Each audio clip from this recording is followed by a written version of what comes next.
The timing of this episode today feels so meaningful to me. I recorded this conversation with Sarah Tompkins on Tuesday, September 30th, just one day before we learned of Jane Goodall's passing on Wednesday, October 1st.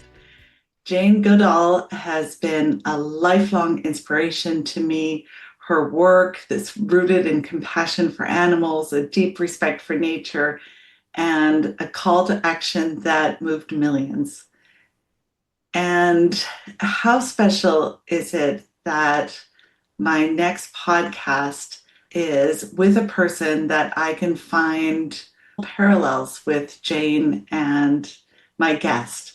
So Sarah Tompkins' mission has been to transform degraded farmland into thriving wilderness, to reintroduce apex predators, to plant carbon sequestering plants, and really do a phenomenal job of practicing rewilding, and embodies that same spirit of healing the earth that Jane shared with millions of people.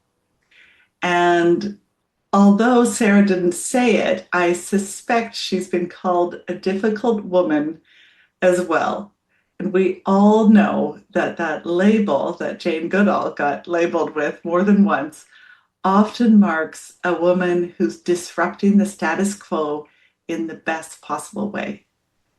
And what also struck me in our conversation is the passion that Sarah has for her local community, and knowing that for wildlife to truly thrive, people must come along on the journey.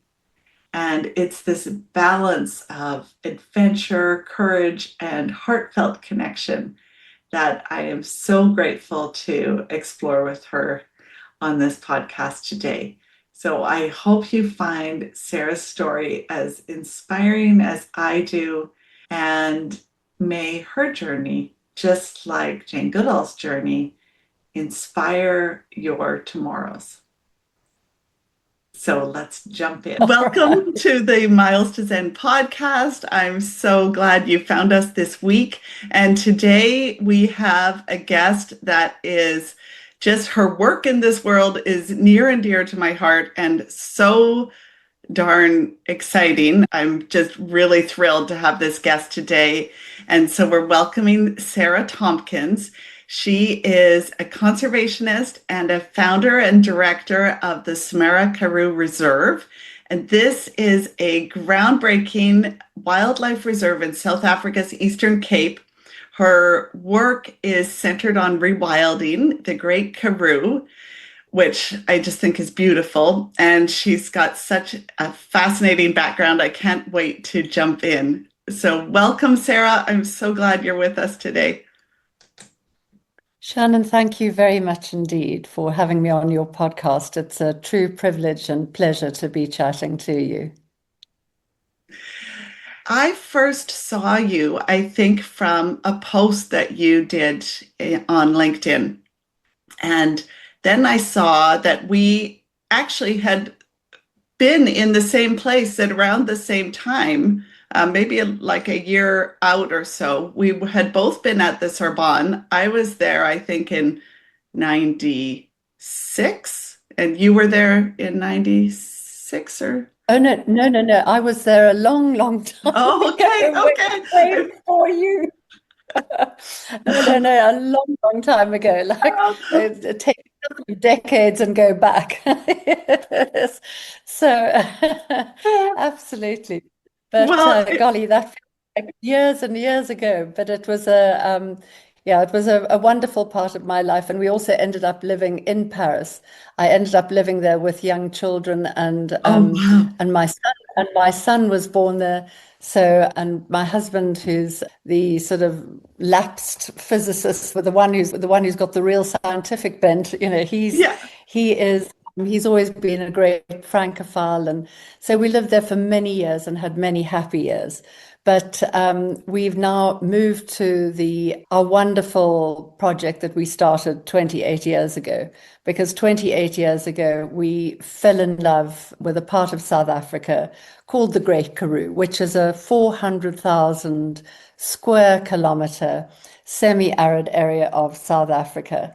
And I was born in South Africa, so I'm a, born and bred South African. And it's just a part of South Africa that we used to drive through as children. And we would see nothing but sort of tumbleweed and a couple of springbok and nothing more. And when we met somebody who was at another part of South Africa, in fact, at the battlefields in KwaZulu-Natal, we met somebody who filled our heads with the most incredible stories of the Karoo that we didn't know existed. So, for example, that this was the area of the Springbok migrations, which was one of the largest land-based migrations on Earth. Oh, And millions, amazing. millions of Springbok used to go through this area. Wow. Uh, I witnessed a migration of wildebeests and zebras, in fact, in yeah, Kenya, and that was yeah. incredible. So I can only imagine what what does that even feel like with the springbok? Well, it's unfortunately it doesn't exist any Oh, longer. It's one, funny enough, one of my next posts on LinkedIn is going to be about the vanished kings, okay. the extinction of certain of the species in the region. But I think that one of the things that we're trying to do in having set up Samara Karoo Reserve is to we sort of sit at the critical juncture between three different national parks, and we're trying to put enough land back into conservation so that maybe one day fences come down and maybe one day the springbok migrations that used to occur, and I think the last one was like in 1870, might start again. So Oh, I wow. think what is so special is that this is, an area of outstanding national, importance because it also sits in a global biodiversity hotspot, but it's also just incredibly beautiful. And so when those migrations took place, there were no fences and Right. there were no, the unfortunately, with farmers, and much as I love farmers, they're one of our communities, obviously, it is very much an impediment to the free flow of and the corridors of wildlife moving, back through this area. Right. And we not only lost the springbok, but the Cape warthog, the quagga, which is, was a type of zebra, and the Cape lion. So it's just, we would like to recreate what was once there. And And hopefully, maybe not in my lifetime, but maybe in my children's lifetime or grandchildren's right. lifetime, And might so occur. when you were talking to this person who was filling your head with stories, then by all means share some of those stories. But then what happened? How did you get So, from Paris to then? yeah, so what happened was that we were some French friends and we were sitting round this campfire in KwaZulu-Natal, and we got chatting to this man, James McNaughton, and he had us spellbound with all of the stories of yesteryear and all of the animals that historically occurred in this region. And that was, the Cape vulture and the wild dog and the brown hyena and the spotted hyena and the lion and the cheetah and the elephant. And anyway, so we were at this point, we were totally spellbound by his stories. So this man, James McNaughton, it turned out that he was a real estate developer, or not a Convenient. developer, but a real estate agent. And he had a farm for sale, one farm. So he had us hooked at Wow. this point, because we were mesmerized by his stories, and decided that we would come up and have a look. And I remember driving from the coast. I don't know if you ever went to Hermanus in South Africa, but it's a little coastal town where there are whales. Okay, And I was in Cape Town and then to the southern tip there in yes, Stellenbosch area. and yeah, so what happened was that we drove up with our two children. Just the two girls were born at that time. Our son wasn't born, and we drove up, and I remember saying to my husband, If he thinks we're buying 1 square inch, he can think again because I now remember what the Karoo looks like as a child, having gone through the, driving down on those sort of endless journeys.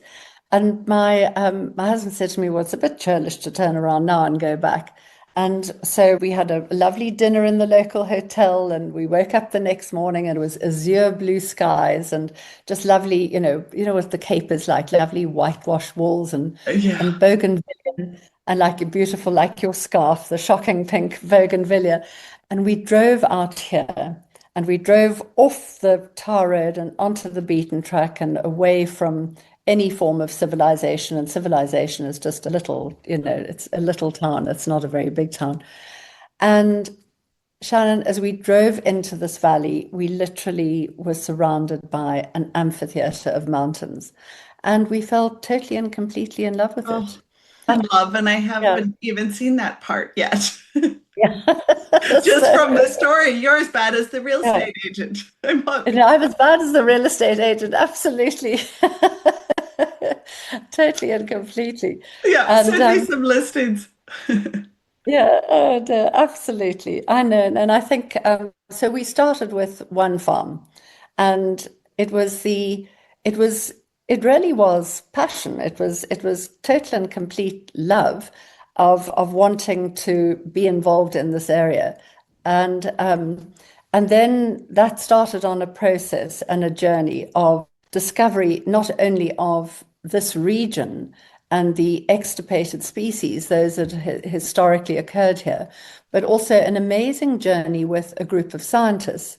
And my husband is a lapsed, physics, economics major from Cambridge, and his true belief Oh, is that everything on the planet has got to be guided by science. And to a certain extent, I agree.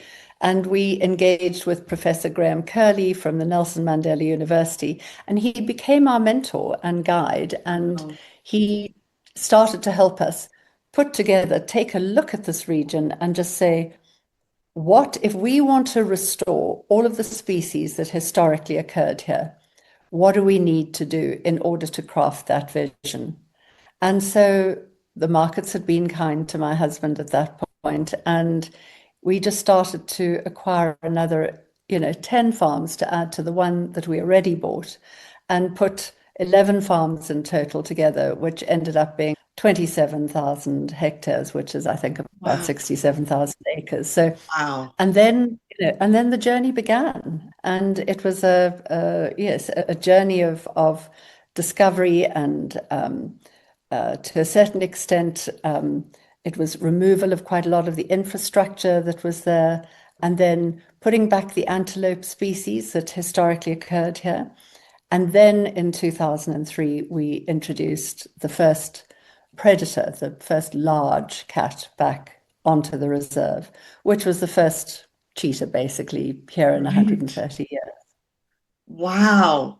That is amazing. And what's more amazing is for someone who's living in Paris, very different lifestyle. I have lived in Paris. I've gotten my baguette every morning and Absolutely. No, walked home eating the end off the baguette. And yeah, and that is very different. And so all of your very children, they were born in Paris, were they, or they were No, the two girls were born in England, okay. and then my son was born in Paris. So when we first bought here, Isabel, the eldest daughter, is was 4, and Sienna was 2. Henry Wow. wasn't born yet. And a couple of years ago, what we did, we used to come here every family holiday. So the children would stop at their school in Paris, and I'd pack their little satchels, and off we would go sort of to the airport, and we'd fly down and come to South Africa and come to Samara. So they're imbued with the same passion and sense of history that we have here. And then in COVID, we actually moved out here full time. So sort of, we just decided that, and at that point we'd moved away from Paris, but we decided that there was so much work going on down here that we needed to be here to oversee everything, because it's very difficult if you're living in another place, especially so far away, when you've Yeah. got so much restoration work and and the tourism because we started several lodges on the Yeah. property. And so it became my fourth child. So, Right? And and so still is. how old were your kids then when you moved? And did they move with you? No, so the eldest daughter moved, she's now 33, Okay. and she moved 10 years ago to South Africa Okay. after studying in the UK. And she's my sort of right hand eco warrior. She's a total passionate advocate for the planet. Oh, I Um, love her already. yeah, absolutely. So she is just an extraordinary human being. I mean, I just can't imagine. In fact, all of my children are extraordinary in their own ways, and I'm so privileged to have three that are so unique in their own different ways. And then Sienna, the second one, is having done her master's in America, has moved back to the UK, and she's working in the UK. And Henry, our son, is working in the UK too. So Okay. they're now there, but they come back here every year for Christmas and come and see us. And we live on the property, and so does Isabel, the Okay. eldest child. She lives here, works here. Yeah, so the family, yeah, they started out their life coming here, and now for the eldest, she is here, living here, working here, and has just had a little girl, Oh, and her little amazing. girl. Congratulations. Thank you. So 7 weeks ago, so I'm a granny, Wow. and little Lexi is, yeah, will probably be Isabel's little. Well, she wants to. Isabel wants her also to be a protector of the planet, and so hopefully Right. that's also what she will do. And so it's a very yes, we're very privileged to be living in such a beautiful part of the world, and also with Yeah. I think everything that's going on in the world today, heaven knows, it's just Right. it's really great to be living here and be part of this this incredible project. Yeah, as I mentioned just quickly in our pre-chat there, I'd gone to Kenya when I was 17 and wanted to figure out a way to get back. And I'd had in my mind all these various adventures that I would do, but I particularly had an animal orphanage in mind. And then fast forward a few years, I was trying to get an internship with the UN Environment Program in Kenya and thought, well, I'll get back this way. And I ended up getting an internship with the Center for Human Rights instead in Geneva. And that's how I ended up moving to Switzerland. But I'd been in Paris for a year before that, having gone That's backpacking for 2 months and staying for a year. And then and then moving. I wanted to move quite a bit further into East Africa. But I remember um, on that flight to Kenya, I was sitting beside Louis Leakey's nephew, Nigel Leakey. And I was right. completely starstruck by the fact that this was Louis Leakey's nephew. But It um, is. yeah, and it was such a beautiful experience. I was so lucky to have it at that age. And then I moved into clean tech. So I was working to try to make the planet healthier, but in a totally different facet than I'd imagined.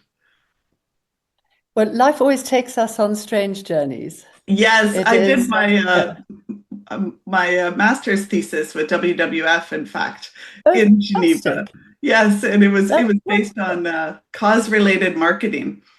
And and then I ended up eventually coming back to Canada and working in clean tech and stopped and now I launched a creative sabbatical last September, which I don't see ending anytime soon.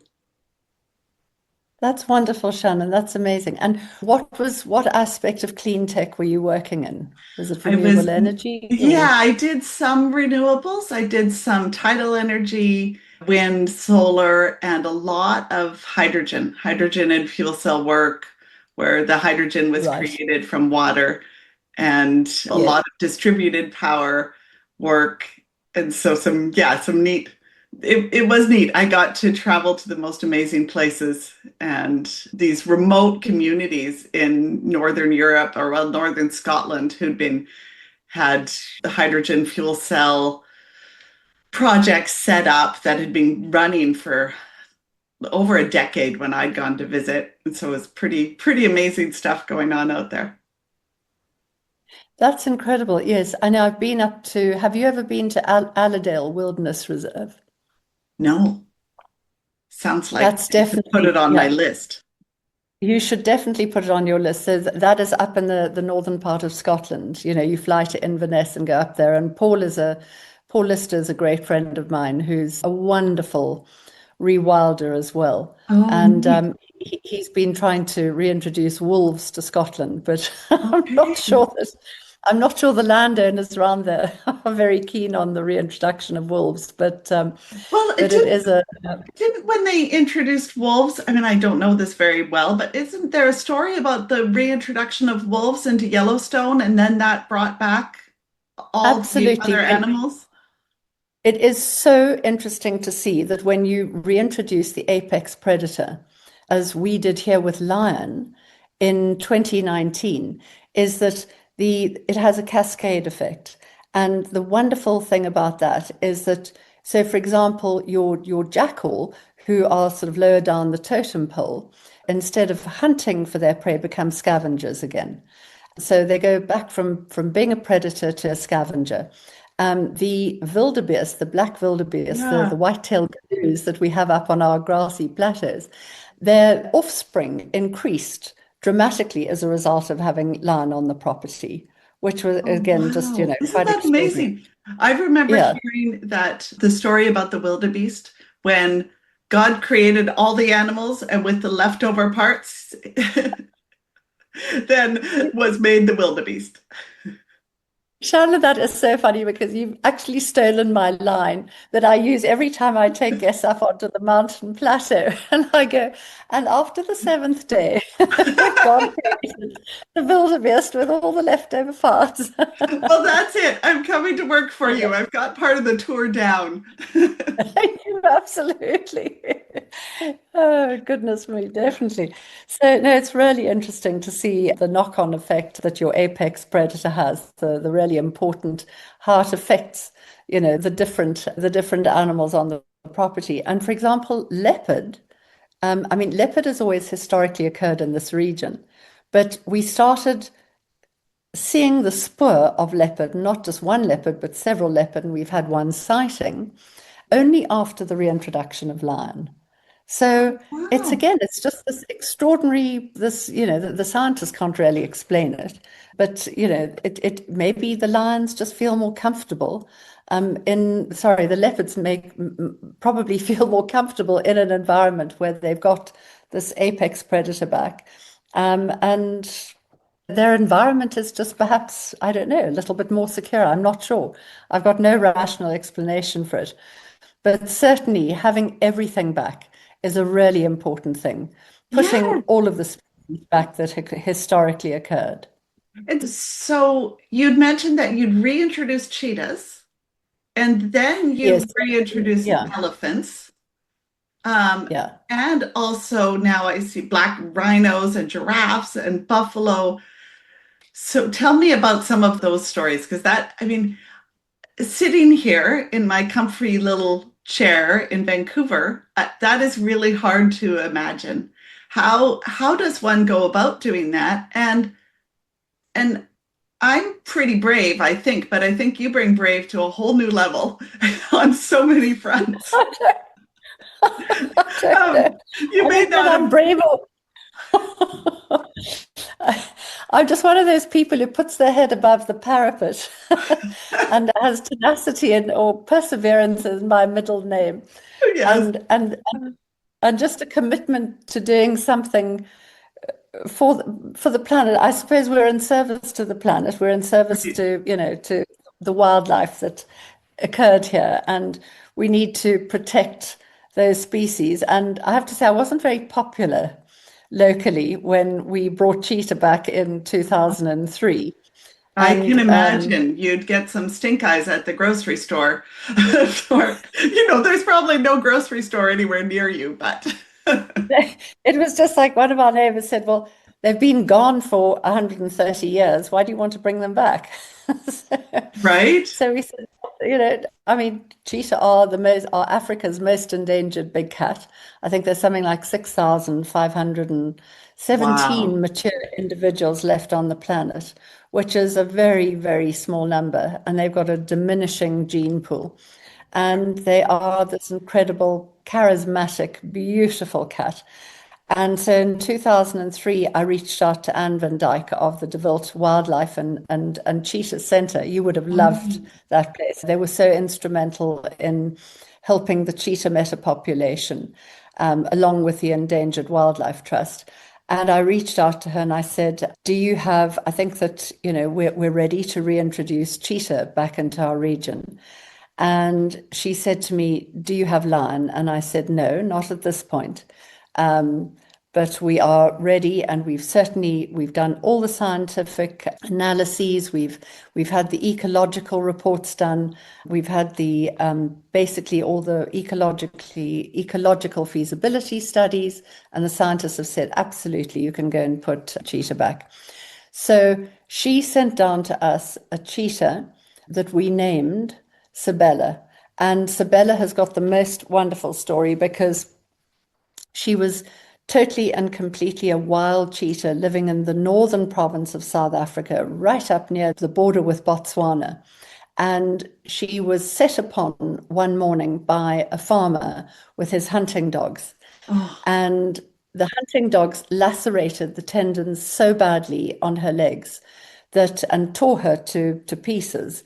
And she was in such a bad way that the farmer, he took her and he threw her into a cage and put a rope in her mouth and gagged her.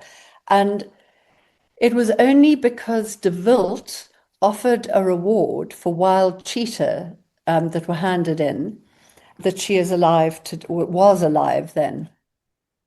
And what happened was that they got a telephone call from this farmer's wife, because the farmer's wife said to her husband, don't kill the cheetah. De Wild offers a reward, and I want a new kitchen. And that'll pay for our new kitchen. And so she was sent immediately. De Wild sent a vehicle up to rescue her, to fetch her. They rushed her down to their facility. She was put onto an operating table, and Dr. Peter Caldwell, the vet, spent 4 hours stitching her together. And they never knew if she would survive. They never knew if she would make it through the operation. They didn't know if she'd ever walk again. And after several months of rehabilitation, she not only was walking again, but she was ready to be reintroduced to the wild. And at that wow. point, Anne van Dyck said Goosebumps to me, city. Oh, I know, no, it's the most incredible story. And she was flown down to Samara into late 2003 and with two wild male cheetah. And we put them into what's called a boma, an enclosure, but next to one another with a fence in between because wild cheetah do kill one another. And we wanted them to get to know each other through this secure fence where they then wouldn't kill her. And I remember when she was flown down by the battlers, who are a mercy mission of pilots across Africa. They wildlife pilots and vets, and they fly this mercy mission across Africa, and they rescue animals. And so you would love that. And the battlers flew her down, and they put her crate into the boma on her section. And I remember thinking to myself, because they asked me to lift up the door to the crate. And I thought to myself, what am I doing? I'm a mother of three. And this cat has been so badly treated at the hands of man. I mean, she could turn around and, you know, savage me and attack me. And what am I doing? And then, Shannon, I had this total epiphany, which is she is way more afraid of me than I am of her. And so I lifted the door up to her crate and I just said to everybody, step back, let's just give her space. Just let her just arrive in her new home, without this people pressure around her. And we stood back and she came out into her new home and we kept her in there for a couple of months. It was just so precious. And we were new to this. We didn't really know, sort of, I mean, we were advised by scientists and by these experts, but Yeah. still, this cat had been put into our care. We had to make Yeah. sure that she was okay. And so she was let out after a few months, and we followed her and made sure that she was all right and that she was eating properly. And then the males came out a couple of months later. And lo and behold, a couple of months after that, there was the pitter patter of little cheetah feet. And I know it's too wonderful. And she had, first of all, 5 cubs was her first litter, 6 cubs was her second litter, 7 cubs was her third litter, and then the last 2 cubs were two. Wow. And she contributed 3% to the wild cheetah population of South Africa, because what we did was that we took, because you don't want interbreeding to take place, because as I mentioned, the gene pool is diminishing all the time. Yeah. And so we worked with the Endangered Wildlife Trust to send, when the cubs were old enough, we sent some of them away to other private reserves or to national parks. So we were the founder population of the Mountain Zebra National Park, the cheetah population at the Mountain Zebra National Park. So SANParks, South African National Parks, has been one of our amazing, partners that we've worked with over many, many years. So anyway, so she was not only the first cheetah back in 130 years, she became synonymous with perseverance, with protection of her young, with her last 2 cubs had actually used to, they did something quite unusual. They killed a prey, they killed an antelope and they would leave it for their mother. I mean, it's unheard of in the cheetah world. It's just Wow. unheard of in the animal world. I mean, just quite extraordinary. Those are And good so kids. they're very good kids, absolutely. Yeah. So that's been a special story. But there have been 2 films made. Nat Geo broadcast Sibella, the Miracle Cheetah. That was a film that was Okay. made about her life. And then with so to her last 2 cubs, their offspring had another amazing story. During COVID, they started allo mothering, and they literally had this incredible thing where 9 cheetah came together to 2 different prides. And that has also been broadcast. I think I can't remember, I think it's maybe Apple TV or something like that, called Wow. A Cheetah Pride. So the cheetah of Samara are sort of synonymous with the story of Samara. So you would love that. So if you ever reach South Africa, please, Oh, I will. come and see us. Come and see the cheetah here. Yeah. I used to always say that Cape Town was my second favorite city in the world. Vancouver, I mean, I'm from here. I felt I needed to say it was my first, and Cape Town was a close second. And I always thought that I would like to live there, but now I think maybe I don't need to live right in a city. Do you know, I'm exactly like you. I never want to live in a city again. I spent many years of my life living in cities and loved, as we said, Paris and London and Yeah, but I grew up in Johannesburg in South Africa, but I have to say the wild has always been my soul place. It's just, yeah, when you walk here on the plains and you go out, and I call the mountains here my keepers. And right. there's such ancient, wonderful wisdom, when you just listen to that inner voice and listen to the mountains and what they Oh, have and to that's say. where you can find it. I've been writing a series of children's novels, children's stories, really, and they're not out yet. But I've been doing my research at this campsite that we try to go to every year, and it's up the coast. It's a couple ferries away, and up the coast, and it's this lake. And I go out on my paddleboard into the middle of the lake, and I lie down on the lake, or like on the paddleboard, and I'm like, okay, what do you have for me today?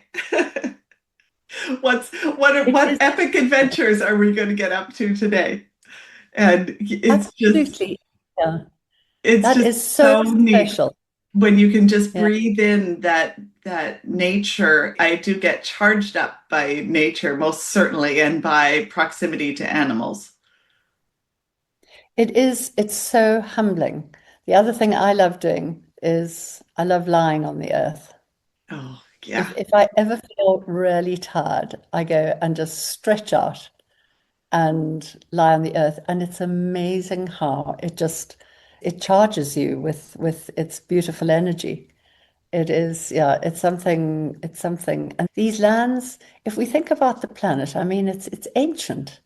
And Yeah. the ancient wisdom and history of, of these areas, the beautiful planet secrets that are kept by the mountains and, you know, Yes.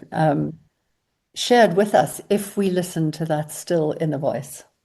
Yeah. And in fact, I said to someone the other day, when you can remove the noise, nature is loud enough for us to hear, but we just need to remove the noise.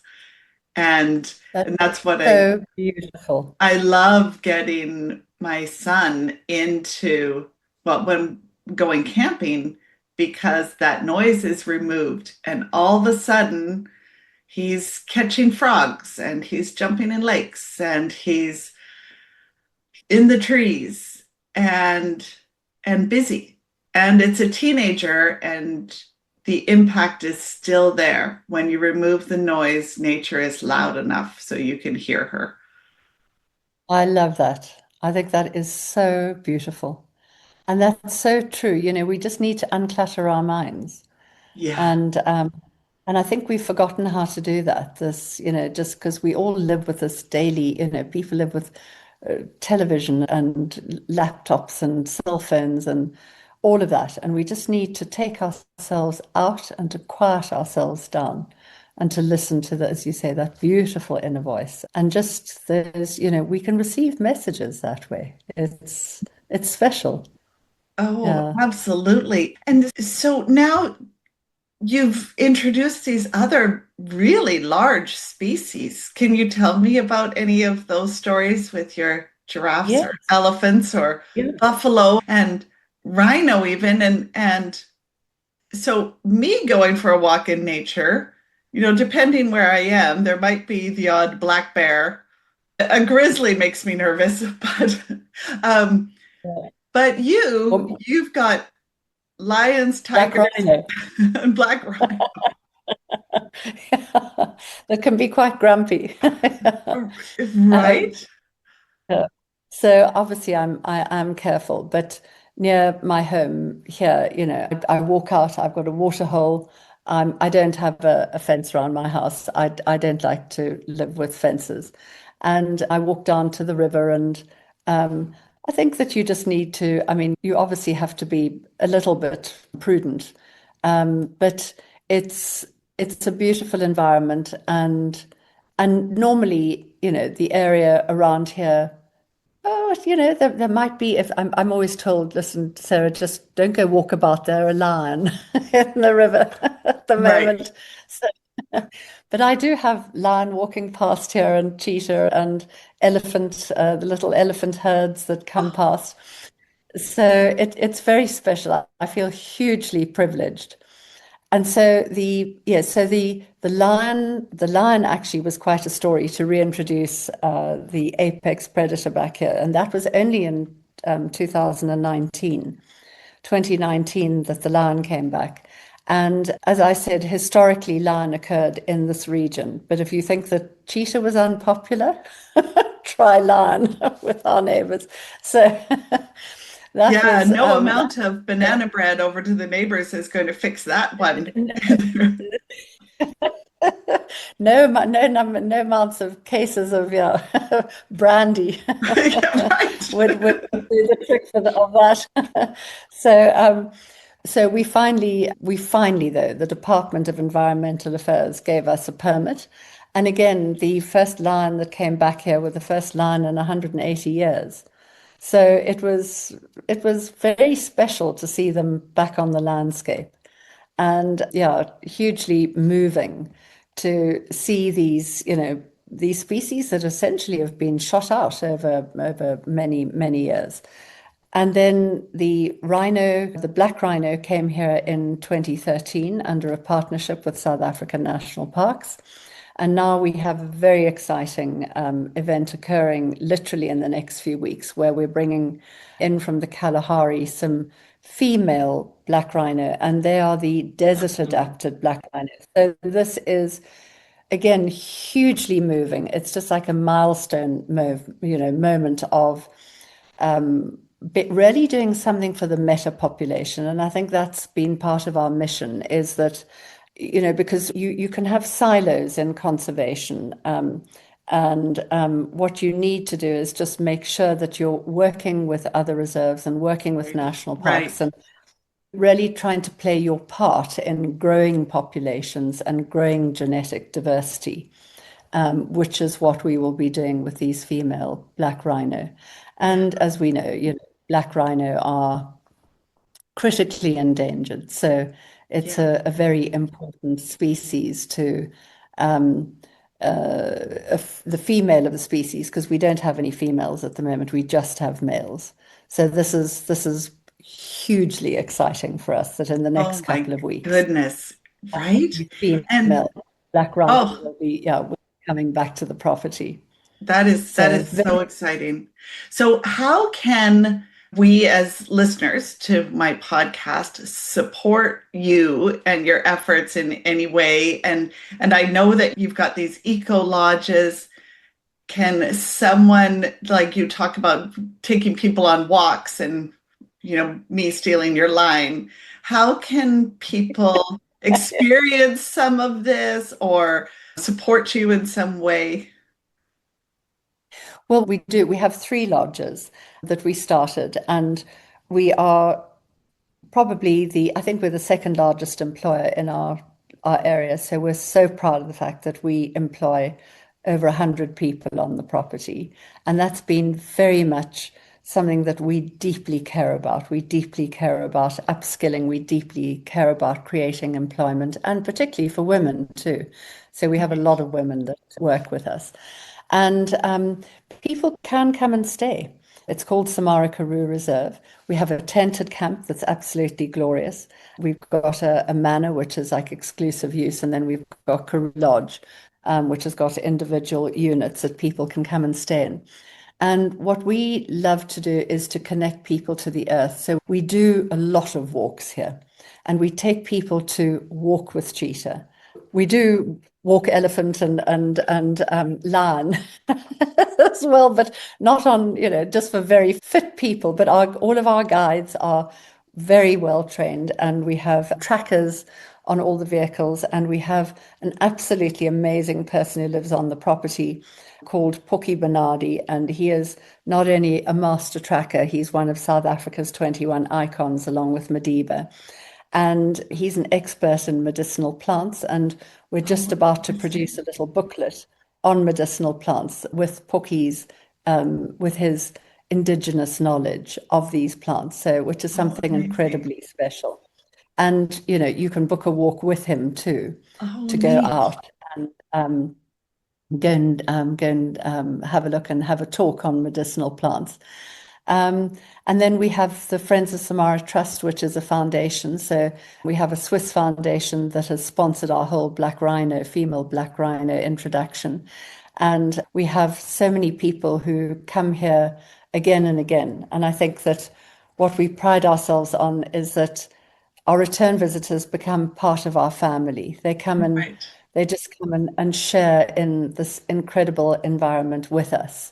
And they become part of the Samara family. And I think that they become part of our journey too, so that it's not like you're just going to a wildlife area, and not that I in any way say that we're better than somewhere else. We're not. It's just that we haven't restored every species that historically occurred here. So Yeah. our guests can come on a journey with us, and they can come back and Right. see again and again, what's happening with the cheetah population and the lion population. And hopefully one day we'll get to bringing brown hyena back. And I'm visiting a local project on that's going to try and help restore Cape vulture. And so, yeah, and then visit our community projects and see what we're doing there because we do a lot of work with children as well. And so love the idea of your books. Can't wait to read one of Well, those I that you think I published. should.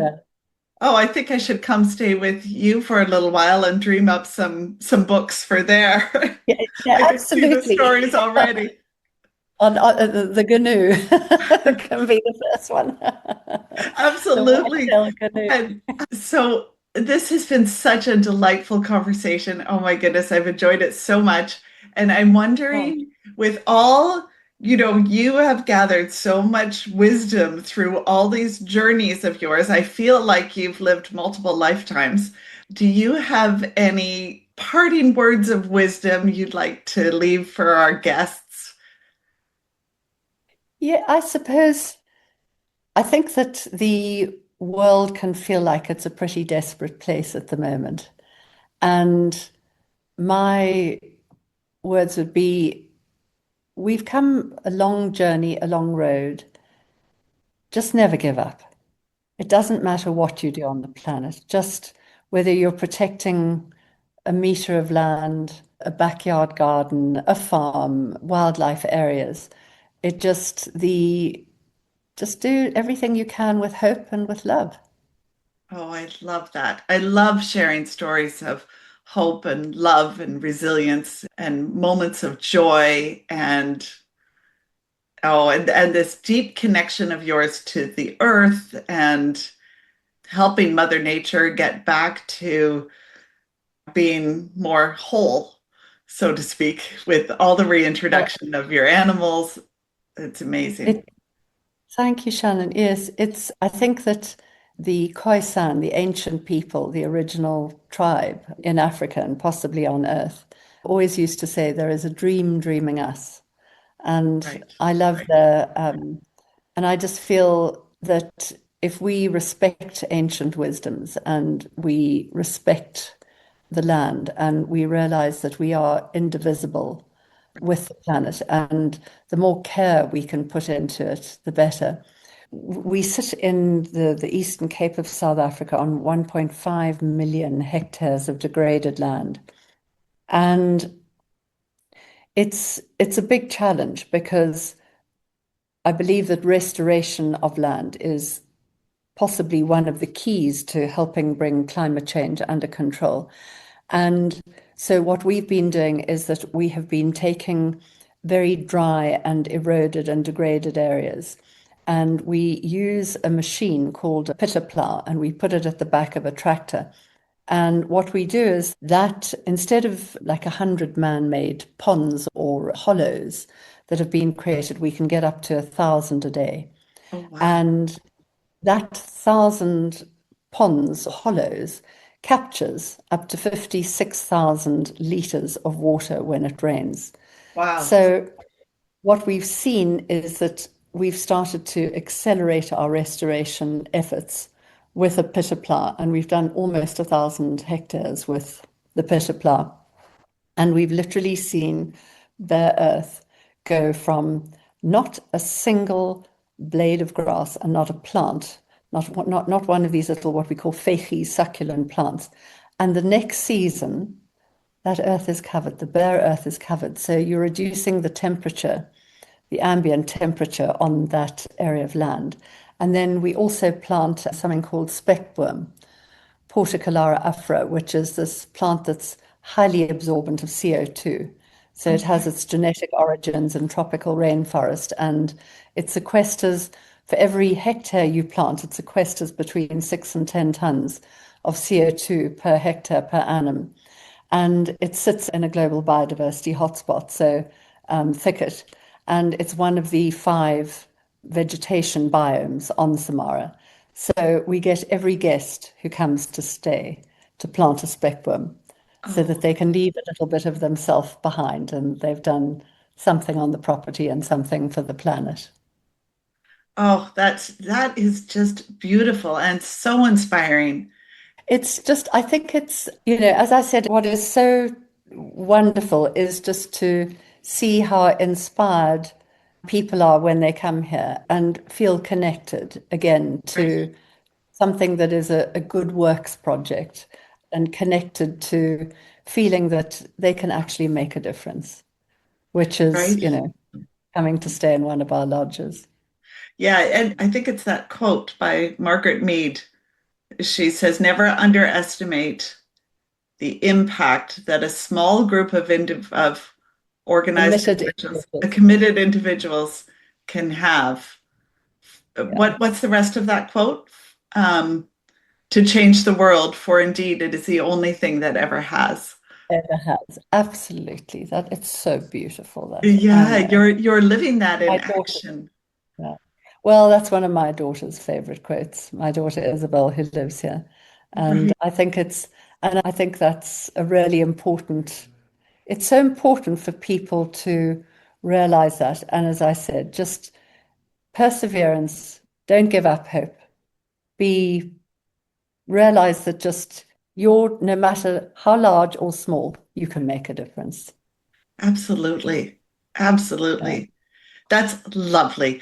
Well, I will for sure make sure to put all the things in the show notes. So if anyone's interested in learning more about coming to visit your beautiful corner of the world or to support you and the trust, then people can find it. And what a fabulous way for me to start my day here in Vancouver. And your day is wrapping up there in South Africa.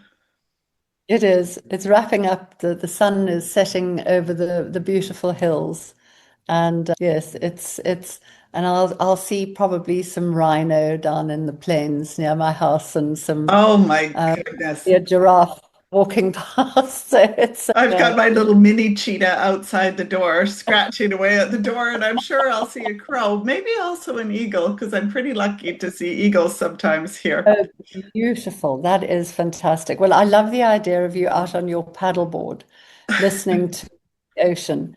And actually, did you know that Rachel Carlson wrote a book about the oceans? She Yes. wrote Silent Spring, and she wrote The Sea Around Us. And Oh, I was listening to it recently. I mean, just oh, the people who've gone before us, what inspirations oh, have I'm we got? going to add that to my list. I'll Yeah, definitely check that out. And yeah, absolutely. And so thank you so much for joining us. Shannon, thank you. Yeah, bless you. Well, thank you very much indeed. I really appreciate, hearing my story and our story and hearing a bit about you and connecting with a kindred spirit. Thank you very much. Thank you so much for listening to the Miles to Zen podcast. I hope you enjoyed this episode. I know I really loved this conversation and it just brought me into another world. And I am so grateful to Sarah that we could have this chat and help me learn a lot. So I hope you've taken something away from this. If you have, please like and subscribe, share with a friend who would like to learn about the Samara Karoo Reserve and Sarah's work. And have a fabulous day. I look forward to seeing you next